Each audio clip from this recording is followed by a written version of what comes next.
Un saludo muy cordial nuevamente a ustedes y muchas bendiciones de parte del Altísimo. Estamos en este tiempo aprendiendo el libro de Éxodo, una maravillosa historia donde Dios hace cosas maravillosas que traen gran aprendizaje y gran crecimiento espiritual para nuestras vidas.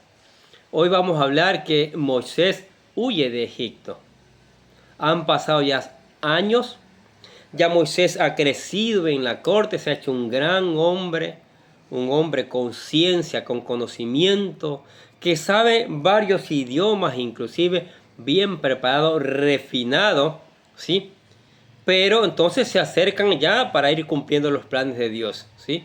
Comienzan unas pruebas de parte del Señor, diría yo, para comenzar a labrar, prepararlo ahora en el terreno, en la vida práctica, para que se convierta en ese gran líder, ¿sí? A veces tardan años, ya tiene alrededor de 40 años, ¿sí? Han pasado ya muchos años y Moisés ha crecido.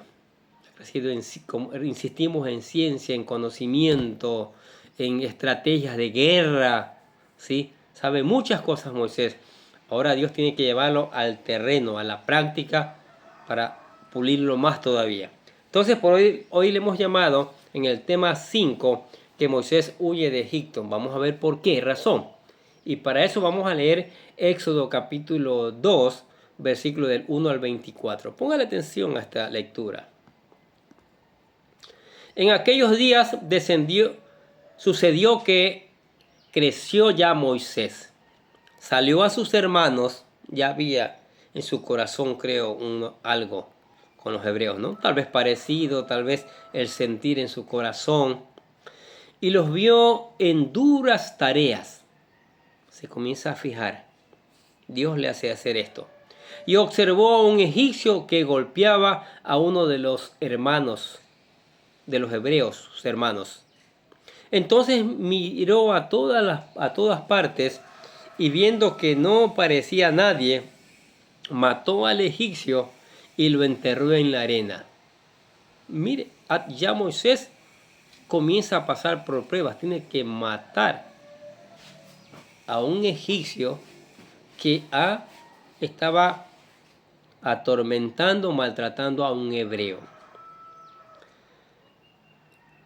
Al día siguiente salió y vio a 2 hebreos que reñían. Ahora, 2 hebreos que reñían.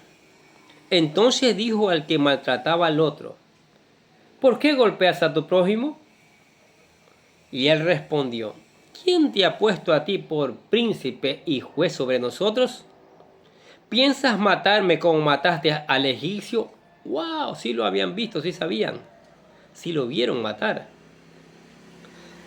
Entonces Moisés tuvo miedo y dijo: ciertamente esto ha sido descubierto.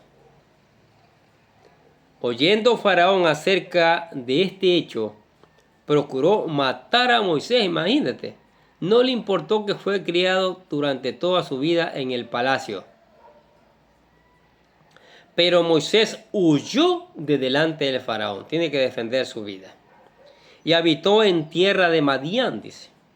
Y estando sentado junto al pozo, 7 hijas que tenía sacerdote de Madián vinieron a sacar agua para llenar las pilas y dar de beber a las ovejas de su padre.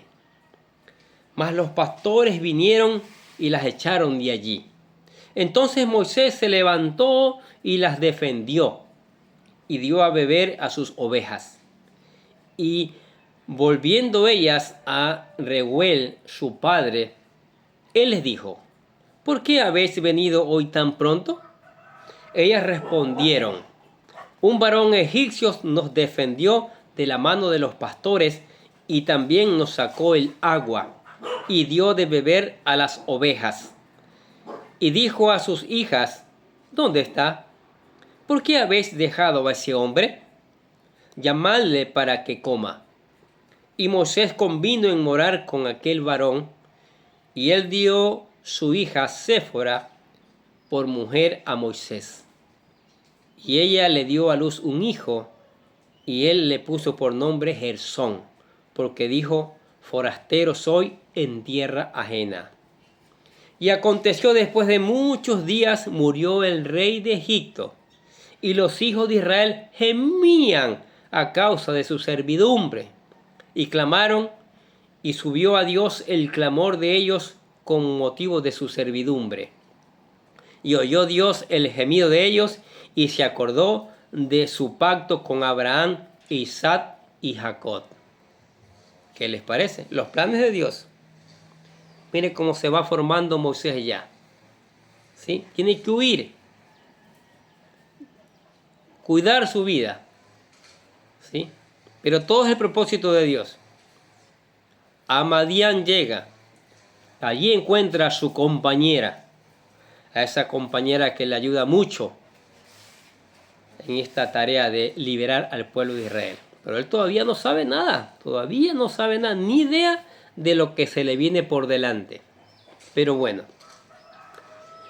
Se recuerdan que en el primer capítulo vimos que Moisés creció en la casa de Faraón, educado como un egipcio de la realeza, un príncipe. Así lo explicó Esteban en su famoso discurso. Leamos Hechos capítulo 7, versículo 21-22. Pero siendo expuesto a la muerte, la hija de Faraón le recogió y lo crió como hijo suyo. Y fue enseñado Moisés en toda sabiduría de los egipcios. Escuche. Y era poderoso en sus palabras y obras. Era un gran hombre. En la casa real Moisés estableció los contactos y aprendió lo que iba a necesitar para cumplir la misión que Dios le iba a encomendar. Hechos capítulo 7, versículo 23 dicen, cuando hubo cumplido la edad de 40 años, le vino al corazón visitar a sus hermanos, los hijos de Israel. El libro de Hebreos nos revela que Moisés no hizo una visita pasajera a los israelitas, sino que probablemente decidió vivir entre ellos por un tiempo. El capítulo 11 de Hebreos y versículos 24 y 26 dicen, por la fe Moisés, hecho ya grande, rehusó llamarse hijo de la hija de Faraón, escogiendo antes de ser maltratado con el pueblo de Dios que gozar de los deleites temporales del pecado, teniendo por mayores riquezas el vituperio de Cristo que los tesoros de los egipcios, porque tenía puesta la mirada en el galardón. En su visita a los israelitas, Moisés se dio cuenta de la opresión a la que estaban sometidos. Por eso dice Éxodo 2:11, en aquellos días sucedió que, crecido ya Moisés, salió a sus hermanos y los vio en sus duras tareas, y observó a un egipcio que golpeaba a uno de los hebreos, sus hermanos. Ya sabían que era su familia. Moisés tenía un profundo sentido de justicia y le molestó en sumo grado el maltrato al que sometían a los hebreos. Sobre todo, se indignó cuando vio a un egipcio golpear a un israelita sin misericordia. Impulsivamente, Moisés decidió tomar la justicia en sus propias manos.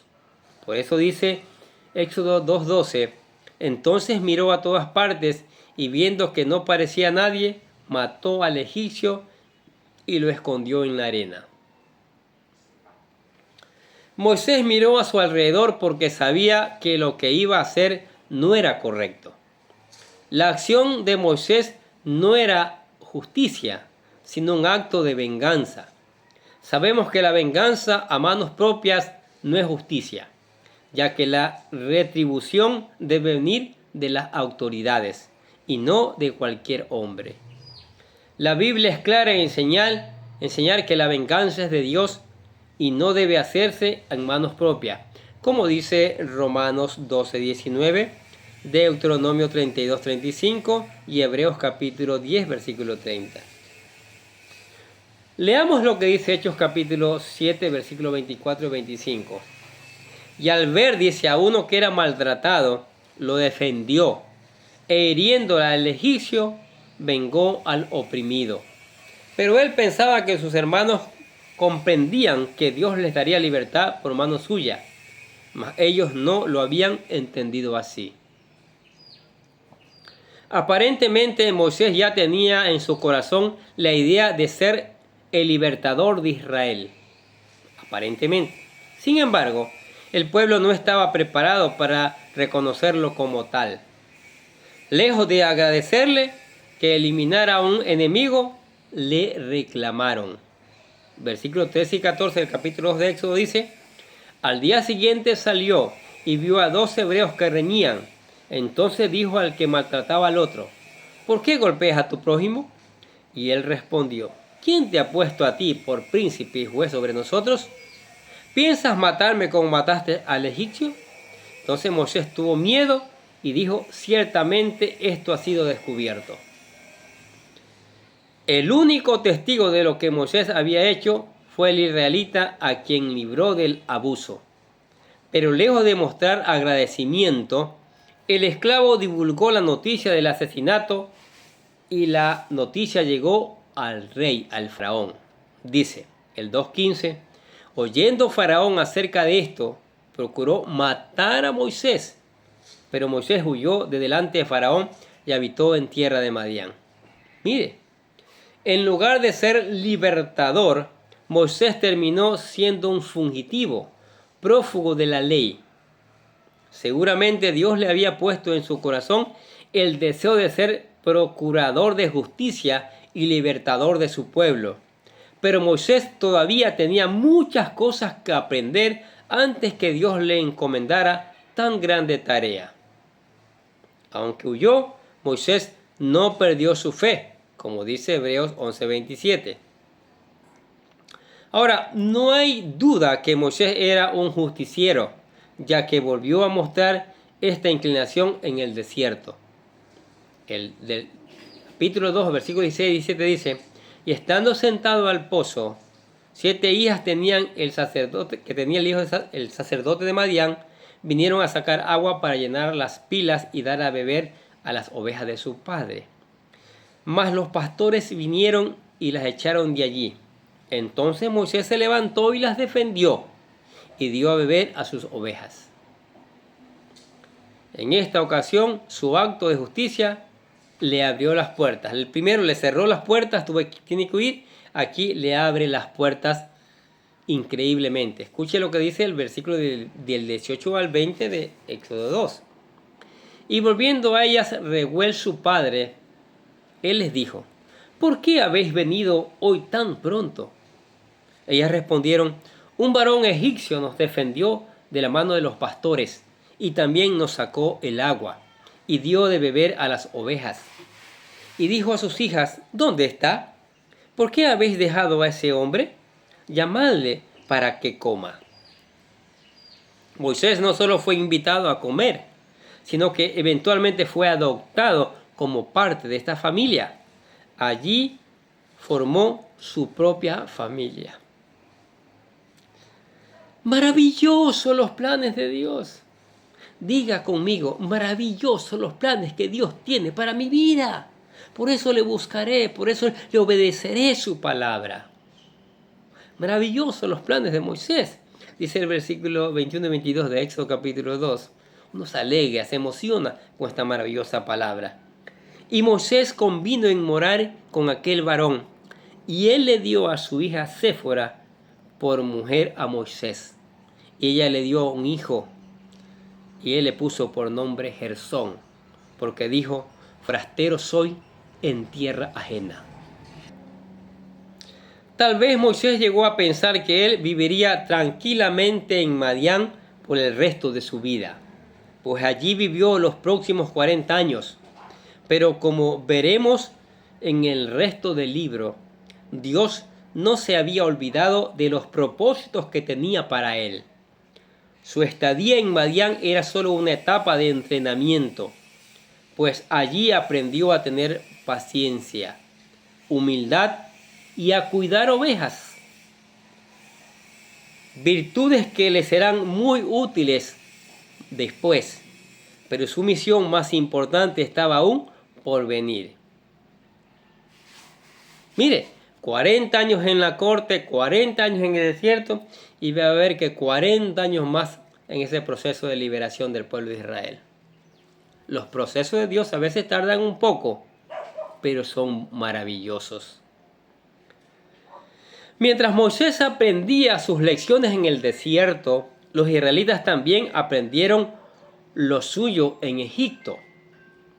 Entre los israelitas se levantó una ola de esperanza cuando supieron que el faraón que les esclavizó había muerto. Entre los israelitas se levantó una ola de esperanza cuando supieron que el faraón que los esclavizó había muerto. Tenía la ilusión que las cosas cambiaran con el nuevo rey, pero no fue así. La opresión siguió y allí fue cuando clamaron a Dios. El capítulo 2, versículo 23 de Éxodo dice: aconteció después de muchos días murió el rey de Egipto, y los hijos de Israel gemían a causa de la servidumbre y clamaron. Y subió a Dios el clamor de ellos con motivo de su servidumbre. Era una carga muy pesada ya para ellos. A veces Dios permite que lleguemos al punto de clamar por su ayuda antes de intervenir. Lo hace para que estemos conscientes de su mano, su poder y sus milagros. De lo contrario, lo atribuiríamos a la suerte o al destino, o aún creeríamos que lo merecemos. Miren lo que dice el versículo 24. Oyó Dios el gemido de ellos. Dios escuchó. Y se acordó de su pacto con Abraham, Isaac y Jacob. Y miró Dios a los hijos de Israel y los reconoció Dios. ¿Qué les parece? Maravilloso. ¿Acaso Dios se ha olvidado de los hijos de Israel? Jamás. Ni de nadie. No fue Dios que se hubiera olvidado de su pueblo y de las promesas que le hizo a los patriarcas Abraham, Isaac y Jacob. Más bien, quienes necesitaban un recordatorio eran los hijos de Israel. Ellos necesitaban recordar el pacto que Dios hizo con sus padres, porque de esa manera era la única manera para que creciera la esperanza, ¿sí?, en ellos. La naturaleza del ser humano es olvidarse de Dios cuando todo va bien. Es sino hasta que las cosas se ponen difíciles, es cuando las personas vuelven su rostro a Dios. La esclavitud de los israelitas no fue un descuido de Dios. Más bien era parte del plan. Dios llevó a los hijos de Israel a Egipto para formar de esa familia una gran nación, como leímos en Génesis 46. Ellos pudieron haber regresado a la tierra prometida cuando acabó el hambre, pero se quedaron muy cómodos en la tierra de Egipto. En el tiempo de Dios, el Señor permitió que el fuego de la esclavitud incomodara a los israelitas para prepararlos para salir del desierto. Deuteronomio capítulo 4, versículo 20 dice: pero a vosotros Jehová os tomó y os ha sacado del horno de hierro de Egipto, para que seáis el pueblo de su heredad como en este día. En varias instancias en la Biblia la figura horno para describir las pruebas de la vida. Muchas. Malaquías capítulo 3, Salmo capítulo 60, Proverbios capítulo 17, Primera de Corintios capítulo 3, Primera de Pedro capítulo 4, Primera de Pedro capítulo 1.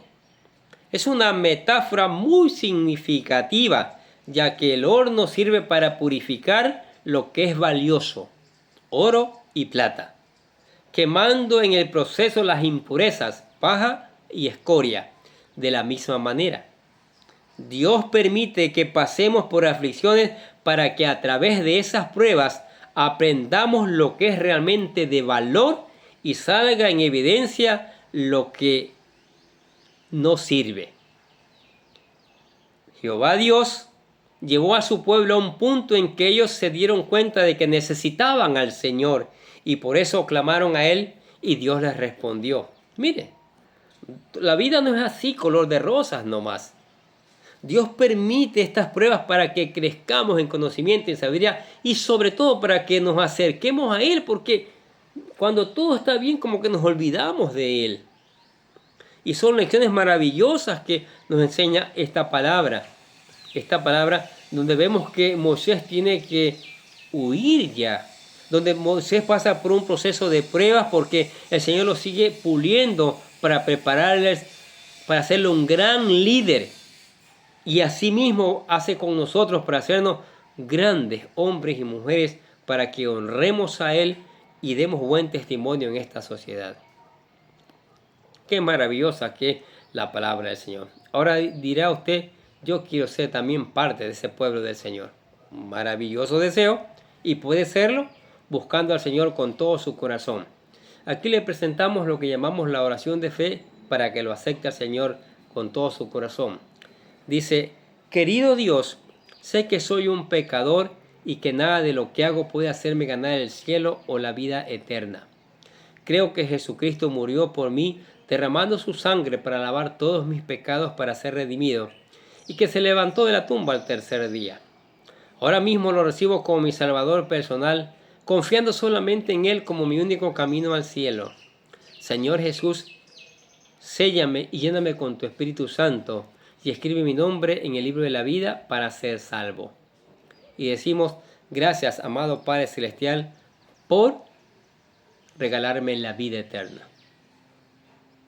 Ahora venga la palabra, estudia la palabra de Dios. Mira estas historias maravillosas, cuánto aprendemos, cuánta enseñanza tiene Dios para nosotros. Dejemos que el Espíritu Santo nos enseñe. ¿Sí? Suscríbase a este canal y va a encontrar una cantidad de videos así explicados como este para poder entenderlo y llevarlos a la práctica en nuestras vidas. Alabe al Señor, glorifique al Señor, converse con Él a través de la oración. Venga a la iglesia si está cerca, si está lejos, aquí está, suscríbase a este canal, aquí hay mucha palabra para usted, para que se le lleguen automáticamente los videos a usted. Oremos.